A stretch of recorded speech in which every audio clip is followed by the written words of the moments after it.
मतलब सवाल वैसा ही थोड़ा चेंज है। 7 गुणे 11 गुणे 13 और गुणे 15 और प्लस के 15 ये दिया हुआ है। अब ऑप्शन इसमें दिए हुए 4। नंबर 1 दिया हुआ अभाज्य संख्या। नंबर 1 कौन सा दिया है? अभाज्य संख्या। नंबर दूसरा ऑप्शन कौन सा दिया हुआ है? सम संख्या। कौन सा है? सम संख्या। और तीसरा ऑप्शन सी जो दिया हुआ वो कौन सा है? विषम संख्या। कौन सा है? विषम संख्या।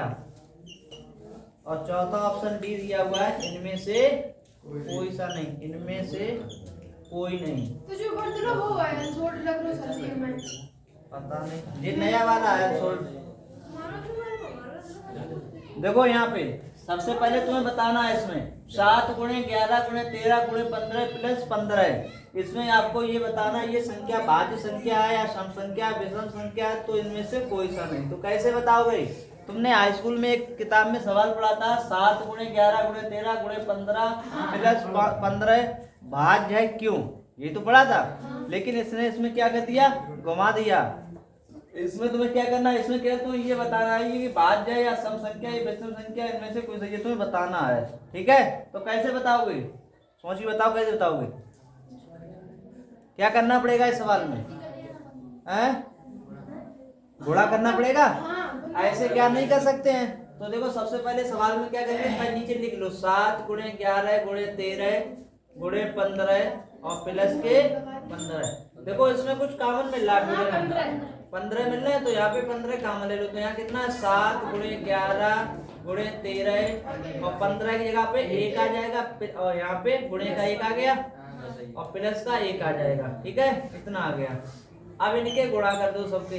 11 सत्ते 77 और गुणे 13 एकम 13 और प्लस का 1।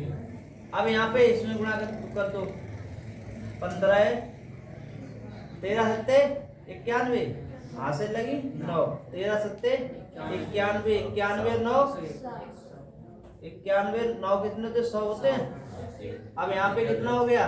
और प्लस गलत कर गया 13 सत्ते 91 और 13 सत्ते 91 हासिल लगी 9 13 सत्ते 91 91 और 900 सही तो है और प्लस का 1। अब यहाँ पे 15। अब इसका इसमें गुणा कर दो मतलब जोड़ दो तो कितना हो जाएगा? 1002 हो गया। ठीक है? अब इसका इसमें गुणा कर दो।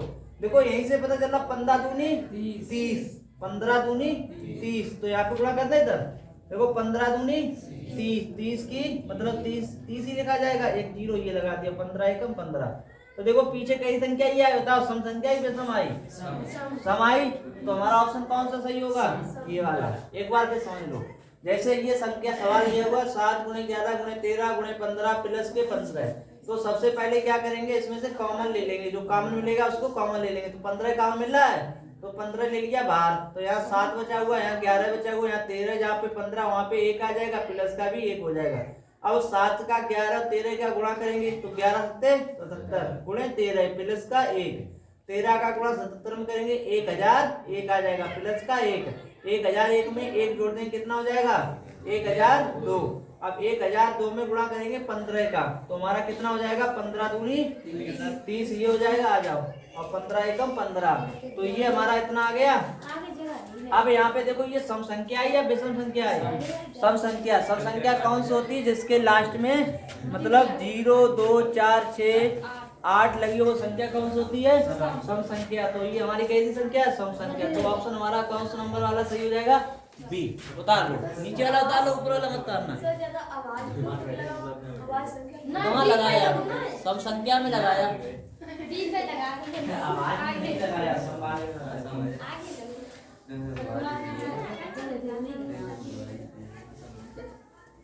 पता है ना सर जी कहाँ से लगवा रहे? जहाँ में कल मिल रहे आज क्यों ना मिल रहे हैं? इसमें 2022 का ए बी वाला लगा सर। तुम्हारे ए बी है। अब तुम्हारी विधि के हिसाब से ये देखो जाए तो 12वां सवाल है। 12वां मतलब आपके में 10 लोग मेरे में। हां ये वाला जो तुम्हारा जो है पुराना वाला है ना नए तरीके से नए मसले जो है नया को नए तरीके से दिया हुआ है। और सब एक बार मिले तो मतलब दो अलग तरह लगे यही मतलब सवाल चेंज है उसमें। हाँ। उतार लिया तो कहते हैं नया लेके आओ। तो 9 मंगा लिए आज जाएगी कंजूसी कर रही है तुम लोग। हटाओ।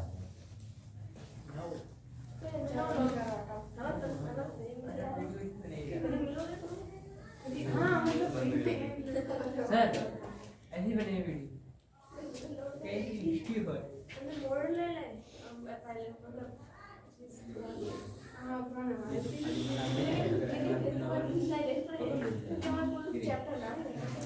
उतार लिया सर कट करके बनाया है ना ऐसे ही पहला का स्टेट लाए बॉक्स लेके मुझे बताया आप ऐसे रहे। दिखाई यू कहते हैं उतार लिया ये तो जा फिल्म की थी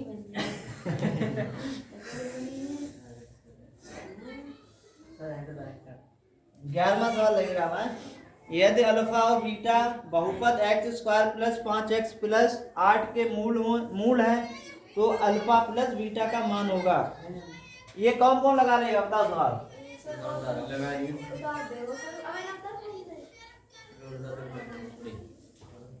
सवाल दिया हुआ है यदि बहुपद कौन है 11वां सवाल है। यदि अल्फा और बीटा बहुपद, चलो पढ़ देते हैं सवाल, ठीक है मत लिखो। सवाल कर रहा है यदि अल्फा और बीटा बहुपद एक्स स्क्वायर कितना दिया हुआ है x square plus 5x plus 8 के मूल है तो हमें मान ज्ञात करना है अल्फा प्लस बीटा की। ये वाले मान ज्ञात करना है अल्फा प्लस बीटा के। तो इसमें क्या करना पड़ेगा x square plus 5x plus 8 दिया हुआ है तो हमसे मूलों का योगफल पूछा है। तो तुम्हें खूब मालूम है कि जिसके आगे एक होता है वो क्या होता है एक। इसे समीकरण 1 डाल दो। इसे क्या डालेंगे समीकरण 1। दूसरा समीकरण ले लेंगे a x square plus bx plus c, इसे डालेंगे समीकरण नंबर 2। समीकरण 1 की तुलना समीकरण 2 के साथ करने पर समीकरण 1 की तुलना समीकरण 2 से करने पर समीकरण 1 की तुलना समीकरण 2 से करने पर देखो एक्स स्क्वायर से एक्स स्क्वायर कट जाएगा, a बराबर कितना आ जाएगा 1। फिर इसके बाद देखो x से x कट गया, b बराबर कितना आ गया 5। फिर इसके बाद c बराबर कितना आ जाएगा 8। तो हमने यहाँ पे मान निकाल लिए। a बराबर कितना निकाल लिया 1। अब b बराबर कितना निकाल लिया 5 और c बराबर कितना निकाल लिया आपने 8। मान निकाल लिए। हमसे क्या पूछा मूलों का योगफल पूछा है। तो यहाँ पे मूलों का योगफल का सूत्र क्या होता है, पहला मूल मान ले यहीं पे बताओ। पहला मूल मान लेंगे यहाँ पे अल्फा, दूसरा मूल क्या मानेंगे दूसरा मूल मानेंगे यहाँ पे बीटा। तो सूत्र हमारा क्या होता है मूलों का योगफल वाला, मूलों का योग सूत्र होता है मतलब अल्फा प्लस बीटा बराबर माइनस बी बटे ए।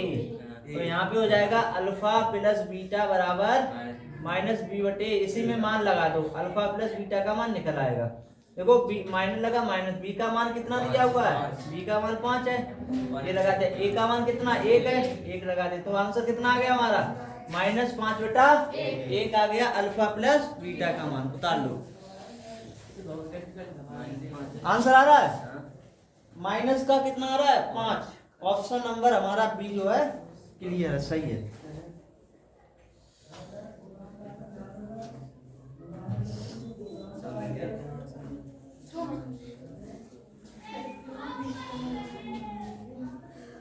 जो कल क्लास में सवाल लगवाया था 13वें नंबर का, उसी तरीके से क्लास में लगवाए थे वृत्त त्रिभुज वाले में, उसी का सवाल आ गया।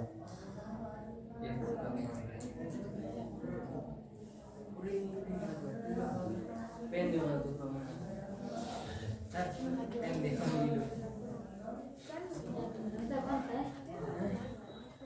करते हो यू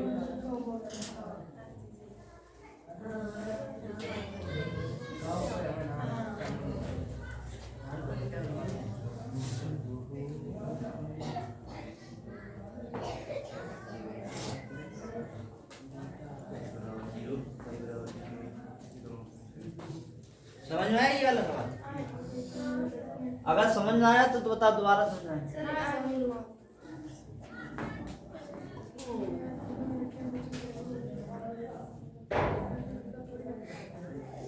तुमने लगा लिया नोट? हाँ, लगाया कि नहीं? लगा लो भाई। हाँ? देखा इधर सुना जी?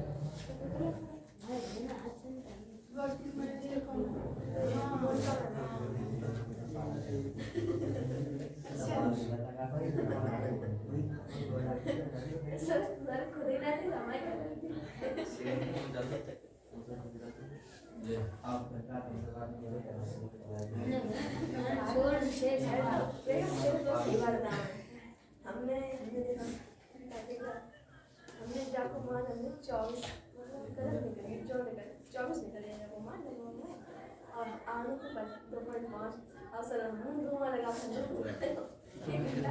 अलग पाओ फिर सब्जेक्ट तब जब ये जब 2.5 है उतार लिया? हाँ सर।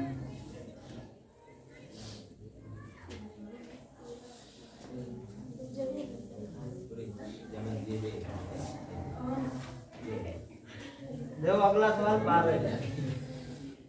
12 नंबर। अनसोल्ड पेपर से एक फायदा होती है, पूरे किताब का रिवीजन हो जाता है। देखो 12वां कह रहा है रेखा 2x - 3y बराबर 1 और x + 3y बराबर 5 एक दूसरे को किस बिंदु पर प्रतिच्छेद करेंगे, यही तो दिया हुआ है। तो यहाँ पे देखो सवाल के दो समीकरण बनेंगे। तो पहले x y का हमें मान ज्ञात करना है। तो 2x - 3y बराबर 1 इसे डालेंगे समीकरण नंबर 1। इसके बाद दूसरा उठाएंगे x + 3y बराबर 5 इसे डालेंगे समीकरण नंबर 2। 5 ही 2 है, समीकरण 2। हमें यहाँ पे x y के मान ज्ञात करना है। तो क्या करेंगे, देखो छोटा सा ही सवाल है, क्योंकि यहाँ पे देखो 2x है, यहाँ पे खाली x है, तो इसे हम बराबर नहीं कर सकते हैं। इधर देखो ये माइनस का 3x है, ये प्लस का 3y दोनों बराबर के हैं। अब माइनस का भी प्लस का भी, तो क्या करेंगे समीकरण 1 व समीकरण 2 को जोड़ने पर, तो समीकरण 1 व सर एक बार मुझे सवाल मतलब पढ़ के बताया दो। सवाल पढ़ के बता दें। सवाल ये कह रहा है रेखा 2x - 3y बराबर 1 और x + 3y बराबर 5 एक दूसरे को किस बिंदु पर प्रतिच्छेद करेंगी। तो मतलब प्रतिच्छेद जो बिंदु पूछा वो वाला मान पूछा है। तो सबसे पहले क्या करें, इनके जो है इन्हें हल कर लेंगे। क्या करेंगे, हल करेंगे, चाहे प्रतिस्थापन चाहे विलोपन विषय किसी भी विषय हल करके इसमें x y के मान केवल ज्ञात करना है। समझ आया? ठीक। समीकरण 1 व समीकरण 2 समीकरण 1 में समीकरण 2 को जोड़ने पर, ठीक है, क्या कर रहे हैं इसे जोड़ने पर, तो इसे जोड़ दो। 2x - 3y बराबर 1 और x + 3y बराबर 5। तो यहाँ पे देखो ये माइनस और प्लस क्या है, कट जाएंगे, तो ये जुड़ जाएंगे। 2x और x जोड़ो कितने हुए, 3x बराबर 5 और 1 6। इसे काटो, 3 एकम 3, 3 दूनी 6। x का मान कितना आ गया, 2। एक तुम्हारा मान निकल के आ गया। अब क्या करेंगे, यही x का मान उठा के मतलब किसी में लगा दो, चाहे समीकरण 1 में लगा दो चाहे समीकरण 2 में लगा दो। तब किसमें लगाए, 1 में लगाते हैं। x बराबर 2 समीकरण 1 में रखने पर, ठीक है, इसमें रखने पर, समीकरण 1 में रखने पर। तो समीकरण 1 कौन सा दिया हुआ है, 2x - 3y बराबर 1, तो इसी में लगा दो। 2x का मान कितना हो जाएगा, 2 - 3y बराबर 1, तो 2 दूनी 4, माइनस का 3y ये बराबर 1। ये 4 उस तरफ ले जाएंगे, किसमें चले जाएंगे, माइनस में। तो 1 माइनस के कितने हो जाएंगे, 4, तो माइनस के 3y, इसे 1 में से माइनस 4 घटाओ, माइनस के 3 बचे, -3 से -3 कट गया, y बराबर 1। तो हमारा मान कितने निकल के आ गए, यहाँ पे हमारे बिंदु निकल के आए हैं। x बराबर कितना आया, 2 और y बराबर कितना आया, 1। देखो कौन सा ऑप्शन सही है इसका, x बराबर 2 आया, x बराबर 2, y बराबर 1 जो आया है वो तुम्हारा सी वाला ऑप्शन सही है। कौन सा है, सी वाला सही, उतार लो। ये तो सरल तरीका लगा सकते हो, अपने आप इसको लगा सकते हो। तुमने लगा लिया था। अगला 13वां सवाल कौन कौन लगा सकता है, तुम्हारा मिला अंशु? एक और पता नहीं कौन ले गया। ये भी इसका नाम शमला यहाँ पे तो ना अंशु डाल दीजिए, ले आए और पास हो जाए बस। तू अंशु ले तुम्हारे पास अंशु ले मंगाओ।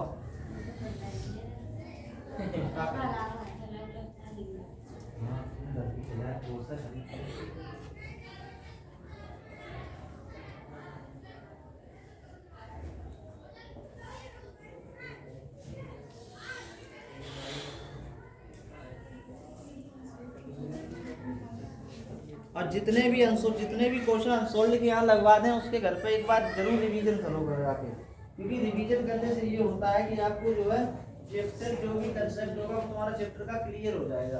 अगर जब तक घर पे ना लगे हो जाए तब तक कुछ नहीं होगा। एक बार क्योंकि जब यहाँ तो समझा देते हैं, घर पे केवल तुम्हें लगाना होता है जल्दी से, तो घर पे तो जल्दी लग जाएगा क्योंकि यहाँ का समझा हुआ होता है, तो घर पे जल्दी से लग जाएगा।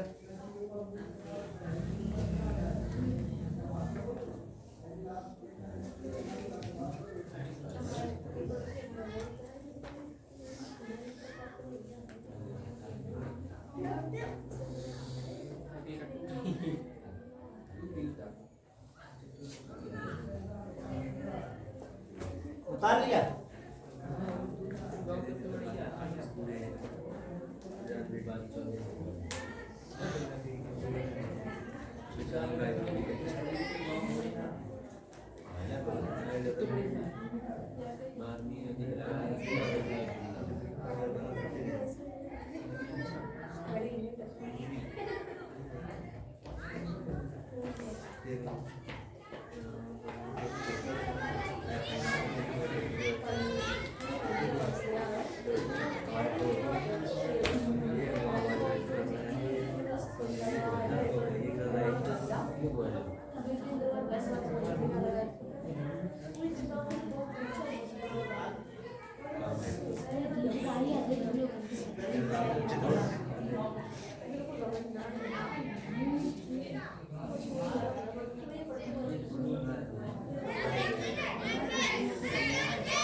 बता दिया।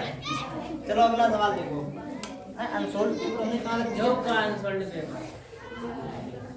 अब कौन सा रहेगा? 13 नंबर। लाओ।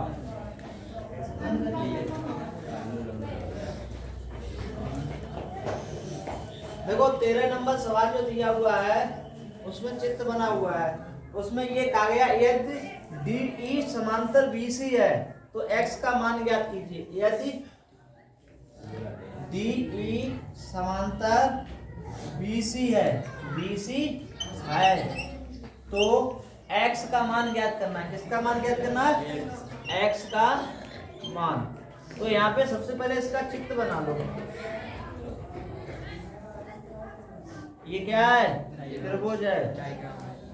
अच्छा, कल तुमने कोई एक परिमेय क्लास में पढ़ी आधारभूत समानुपातिक का परिमेय पढ़ी है? ये उसी से सवाल लगेगा। A B C और D और E। तो ये x दिया हुआ है, ये कितना दिया हुआ है? 3 और ये दिया हुआ 2। ये f है, गलत लिख गए। D f कर दिया इन्होंने f किया तो f भर के भी कर लो। ये 4। ये 1 नंबर का सवाल है, इसमें x का मान निकालना है। देखो आधारभूत जो समानुपातिका जो परिमेय होती है उसमें देखो क्या होता है, जो AD जो होता है वो किसके समांतर होता है? BD के या DB के समांतर। तो यहाँ लिखेंगे AD जो है वो BD के समांतर होता है। और इधर देखो AF जो होता है वो CF के समांतर होता है। ठीक है, ये किसके द्वारा होता है? आधारभूत समानुपातिका परिमेय के द्वारा। तो AD का मान कितना दिया हुआ है? x, BD का मान कितना है? 3 बराबर A और AF का मान कितना है? 4 और CF है ना, तो CF का मान है 2। इसे हल करो, कहीं सीधा गुणा कर लो। इसका गुणा इसमें करो 2 गुणे x, इसका इसमें करो 3 का गुणा 4 में 12 है। 2 से ये काट दो, कितना हो गया? 6।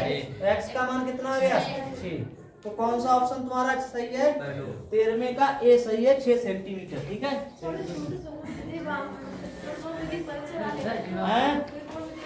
त्रिकोणमिति वाले ना आएंगे जो त्रिभुज वाले हैं।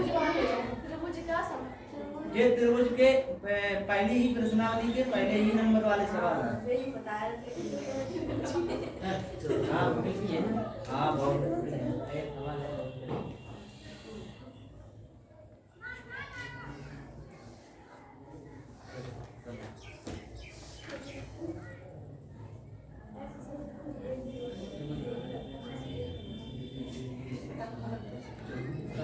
का मान बस इसको लिखिए। हाँ बताओ।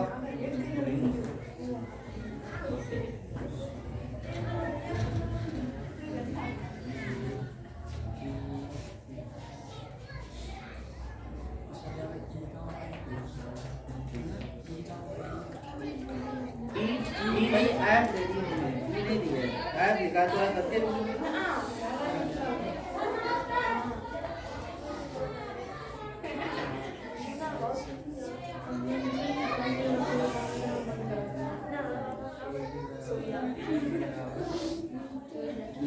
उतार लीजिए। अगला सवाल होगा त्रिकोणमिति का आएगा।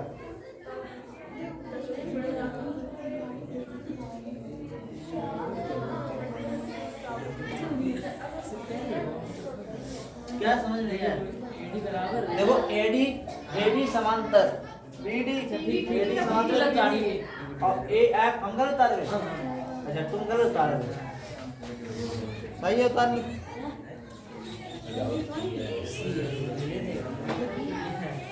अब सही है। जी को बहुत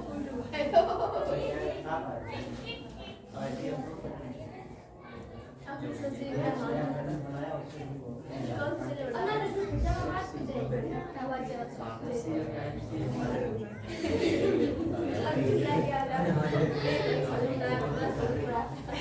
उठा लिया उठा लिया। देखो अगला देखो सवाल।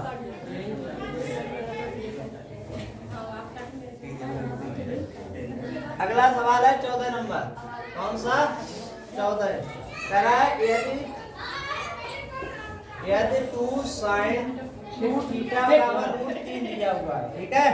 तो थीटा का मान पूछा, तो थीटा का मान ज्ञात कीजिए। तो थीटा का मान ज्ञात कीजिए, मान पूछा है। अब यहाँ पे देखो समझो, पहले ये दिया हुआ है यदि 2 sin 2 थीटा बराबर √3 दिया हुआ है और तो थीटा का मान पूछा है, तो कैसे ज्ञात करोगे? इसमें ऑप्शन आंसर आ रहे हैं, कितने कितने आ रहे हैं? 90 आ रहा है, 30 आ रहा है, 45 आ रहा है, 60 अंश आ रहा है। तो इसे कैसे लगाओगे? पहले ये उतार लो, 2 sin 2 थीटा बराबर √3। अब ये दो इधर गुणे में इधर जाएंगे, कितने आ जाएंगे? बटे में। तो sin 2 थीटा बराबर ये गुणे में बटे में आ जाएंगे 3/2।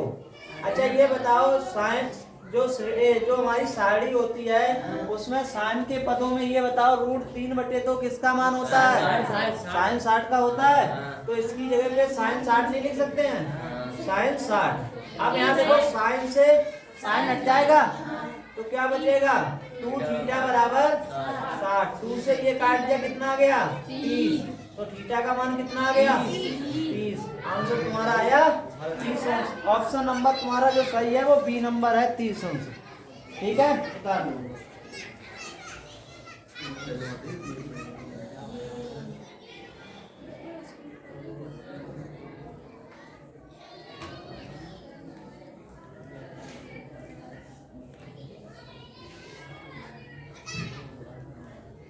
ये कौन सा नंबर का था? 14। ये समझ में सही आया होगा क्योंकि कठिन नहीं सवाल है ये वाला।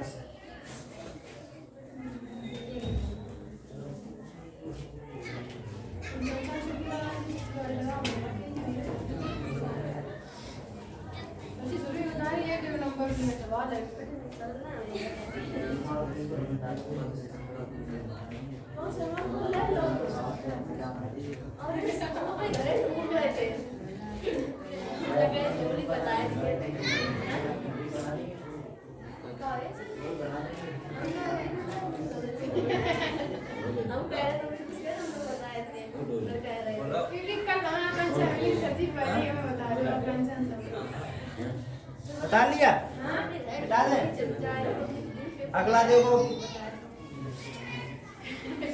ऑप्शन दे पहले। देखो यहाँ पे 15वां सवाल कह रहा है यदि ए कामा बी कामा सी समांतर श्रेणी के पद है, समांतर श्रेणी के पद है, श्रेणी के पद है, तब इसमें हमसे पूछा, इसका ऑप्शन पूछा है। ये सवाल इस तरीके से नहीं लेगा जैसे लगता है। इसमें क्या होता है, अंतिम पद और प्रथम पद का जो योग होता है वो दूसरे पद के बराबर होता है। तो इसका ऑप्शन कौन सा सही हो जाएगा, 2b बराबर c प्लस ए हो जाएगा। ठीक है, ये क्या लगा, इसमें कोई जरूरत नहीं लगाने की, मतलब ये पद लिखे हुए हैं केवल। हाँ, मतलब ये योग होता है इसका। ठीक है, तो अगला देखो 16वां सवाल। अच्छा ये था निर्देशांक ज्यामिति में मूल पड़े हैं, मूल बिंदु की दूरी ज्ञात करी कभी, जो कह रहा है बिंदु अभी बता देंगे आगे। -6,8 है कि मूल बिंदु से दूरी होगी, कि मूल बिंदु से दूरी होगी। देखो कैसे लगेगा सवाल, ये लगा सकते हो क्यों? देखो ये बिंदु दिए हुए हैं, ये बिंदु दिया हुआ -6,8 की मूल बिंदु से दूरी होगी। तो इस सवाल को दूरी वाला ही तो सूत्र लगेगा, दूरी वाला ही सूत्र लगेगा। तो मूल बिंदु से पूछा, पहले मूल बिंदु लिख लो। अच्छा ये था मूल बिंदु होते कौन से हैं, मूल बिंदु कौन से होते हैं, कौन से होते हैं? मूल बिंदु हमेशा 0,0 होते हैं। तो यहाँ पे मूल बिंदु कितने हो गए, 0,0। देखो इसे डालो x1 बराबर 0, y1 बराबर कितना देखो 0। ये वाले बिंदु जो दिए हुए इसे डालो x2, कितना दिया हुआ -6, y2 बराबर कितना दिया हुआ 8। समझ में आया सवाल इतना? सवाल कह रहा है बिंदु -6,8 की मूल बिंदु से दूरी होगी। कितनी दूरी होगी मूल बिंदु से? तो मूल बिंदु होते कौन से हैं, 0,0 होते हैं। अब यहाँ पे इसको डालिए x1, इसको डालिए y1, x1 y1, और इस वाले को डालेंगे x2, इस वाले को डालेंगे y2। अब हमसे क्या पूछा, मूल बिंदु से दूरी पूछी है। तो दूरी का सूत्र क्या होता है, दूरी बराबर सूत्र होता है, रूट के अंदर होता है x2 माइनस x1 का square whole square plus y2 minus y1 का स्क्वायर। इसी में मान लगा दो। x2 का मान कितना दिया हुआ है, -6, x1 का मान 0 ऊपर होल स्क्वायर प्लस y2 का मान 8 है, y1 का मान कितना है 0 है, 0 लगा दिया। तो इसे खोल लो। देखो यहाँ पे -6 में 0 घटाओगे तो माइनस ही तो 6 बचेगा, प्लस 8 में 0 घटाओ कितना हो जाएगा 8 का होल स्क्वायर, इसका वर्ग कर दो तो ये हो जाएगा 17, इसका करो 8×2 64, इसे जोड़ो कितने हो गए 100 को रूट के बाहर निकालेंगे कितना हो जाएगा 10। तो 10 सेंटीमीटर तुम्हारा जो है आंसर आ गया। कौन सा नंबर का आंसर होगा, डी ऑप्शन सही होगा। 16वें का डी वाला सही होगा तुम्हारा, 16वें का डी 10।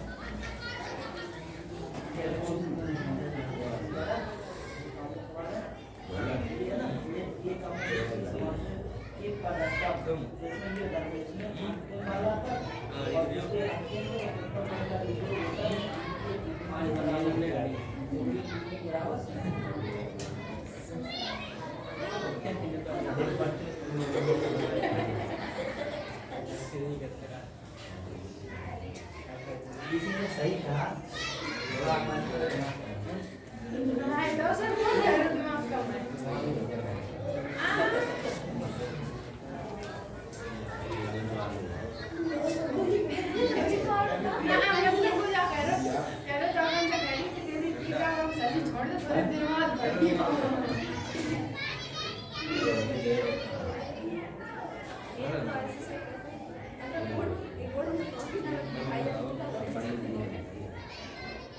क्या मैं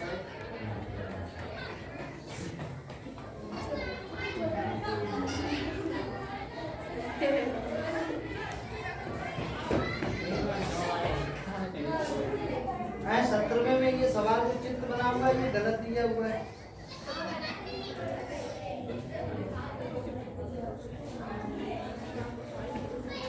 सवाल भी बिल्कुल गलत है। देखिए सवाल बिल्कुल भी तुम्हारी किताब में लिखा है ना, ये देखा ना। हाँ ये 30 क्यों दे दिया, 30 बटे अगर 1 करते हैं √3। अब इसमें ये क्लियर नहीं है कि इसमें क्या करना है। दिए गए चित्र में थीटा का मान खुद इन्होंने थीटा दे दिया है, कैसे क्या करते हैं।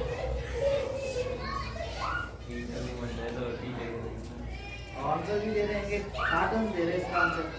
सत्र में क्या फायदा है?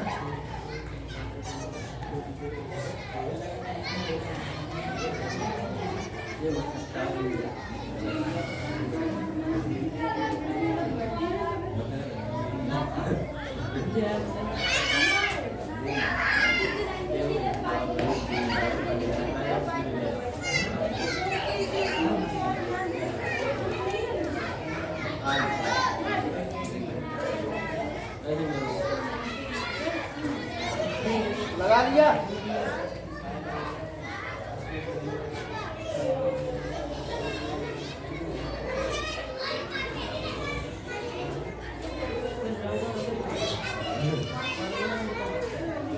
बता दीजिए अगला सवाल। देखो अगला वाला सवाल जो है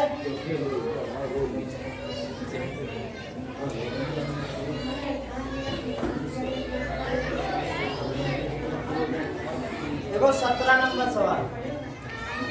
17 नंबर कह रहा है दिए गए चित्र में थीटा का मान क्या दिया। देखो चित्र इन्होंने दे दिया ये वाला, अब चित्र ये दे दिया है, इसमें थीटा का मान पूछा है A, B और C। √3 दिया हुआ है और थीटा बराबर भी इन्होंने 30 दे दिया है, तब थीटा का मान पूछा है। अब देखो सवाल में चित्र सही दिया नहीं है, क्योंकि अगर यहाँ पे थीटा का मान ये पूछता तो यहाँ पे पहली बार ये थीटा नहीं देता। क्या नहीं देता?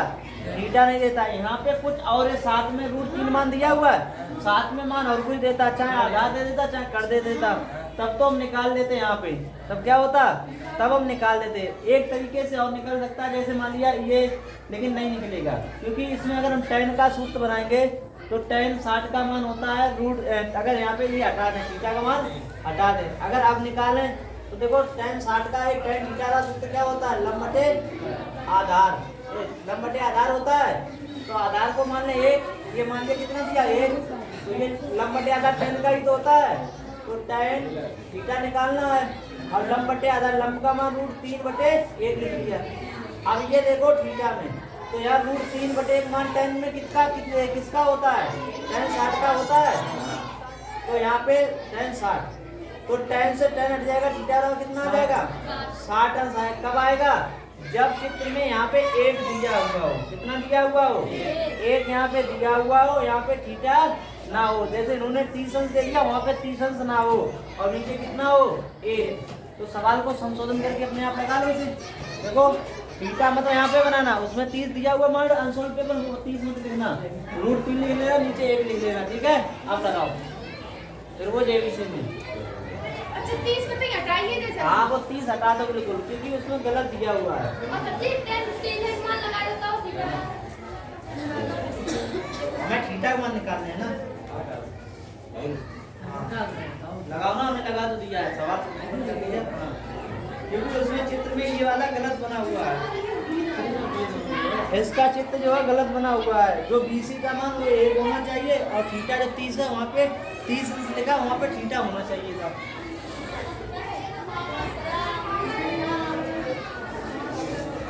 लगाओ जल्दी, फिर 18वां लगाते हैं। आज ये खत्म हो जाए वो भी दीजिए, कल बिस्तर से वाले लगवाए थे। लगा लिया?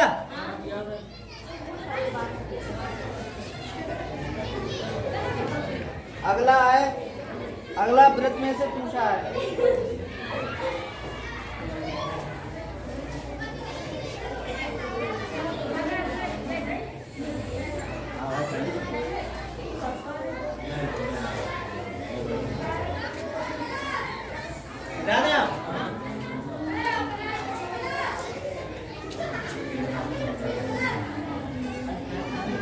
देखो सवाल अगला, अगले में 18 नंबर है। 18 नंबर में दिया हुआ है वृत्त बना हुआ है, ठीक है? वृत्त के अंदर ये देखो केंद्र से होकर एक क्या खींचा हुआ है, व्यास है। केंद्र से होकर जाता है तो व्यास होता है। और ये एक त्रिभुज बना हुआ है और ये एक इस तरीके से रेखा चलेगी। ये वाला कोण दे दिया है 50 अंश का, ठीक है। इसे डाला C, इसे डाला B, इसे डाला A, इसे डाला है T और इस तरीके से 3 का निशान लगा दिया। हमसे BAT कोण BAT का मान पूछा है। किसका पूछा है? BAT कौन सा? ये वाला पूछा है। अब ये देखो ये वाला जो कोण है वो इस वाले कोण के कैसे होता है? बराबर है, क्योंकि दोनों कोण कैसे हैं? एक समान है। तो यहाँ लिखेंगे कोण BAT बराबर कोण ACB, ठीक है। दोनों कोण कैसे हैं? हल करता है हल।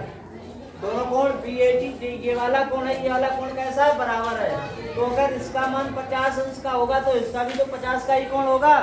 तो ये वाला आंसर हमारा कौन सा आ जाएगा? कोण BAT को मान निकल कितना आ जाएगा? 50। तो ऑप्शन तुम्हारा कौन सा सही होगा? C। 18 नंबर का C वाला जो है सही होगा। बता दो जी, 2 रहेगा, ये भी लगवा दें।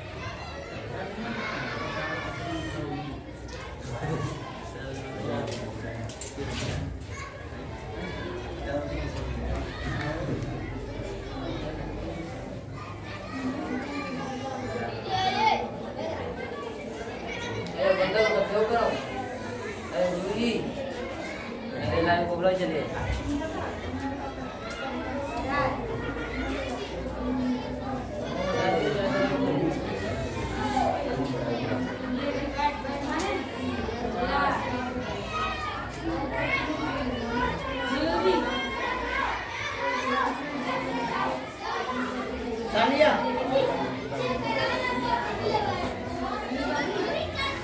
अच्छा, अपना सवाल 19वां है। 19वें सवाल में ये कहा गया है कि वृत्त का चतुर्थांश ज्ञात कीजिए। बता दो यार आप।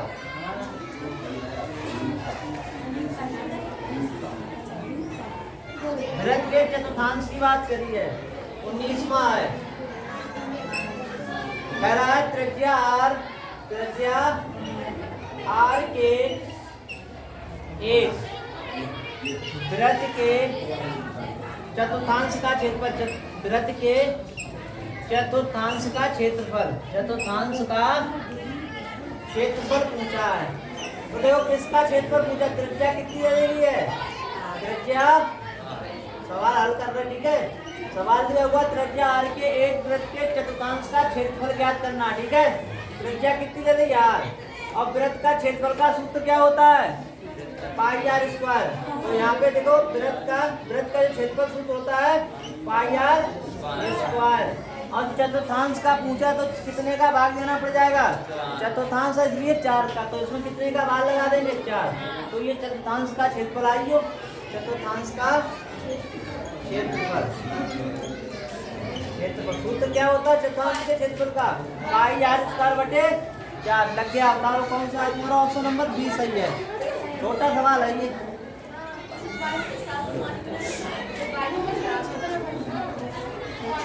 केवल हमसे चतुर्थांश का क्षेत्रफल पूछा, तो चतुर्थांश का क्षेत्रफल का सूत्र होता है 1/4 पाई आर स्क्वायर, ठीक है।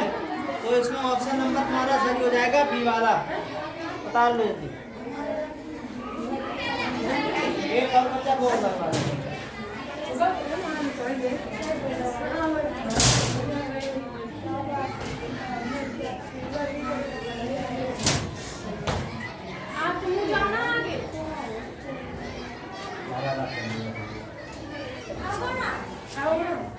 बता लिया।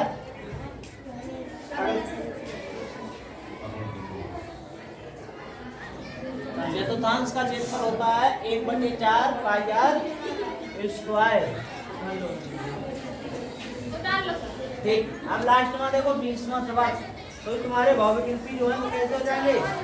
खत्म हो जाएंगे। कह रहा है धन का विकर्ण होता है। क्या होता है? धन का विकर्ण होता है, विकर्ण होता है। तो देखो पहला ऑप्शन क्या है? a बराबर a√3। ऐसे ही देखो सूत्र लिख दो इसका, ऑप्शन लगा लो अपने आप। विकर्ण बराबर सूत्र क्या होता है? विकर्ण बराबर सूत्र क्या होता है? सूत्र होता है √3 गुणे भुजा। क्या होता है विकर्ण का सूत्र? √3 गुणे भुजा। तो इसमें भुजा को इन्होंने क्या मान लिया? a। तो आंसर हमारा कितना आ गया विकर्ण का? √3a। तो हमारा ऑप्शन नंबर कौन सा सही होगा? C number. कौन सा ऑप्शन सही होगा? C number, a√3। ठीक है, उतार लो। आज तुम्हारे भौतिकी खत्म हुए, कल तुम्हारे खंड बा वाले जो विस्तृत प्रश्न है कल वो वाले लगवाएंगे। ठीक है, 2022 का ही।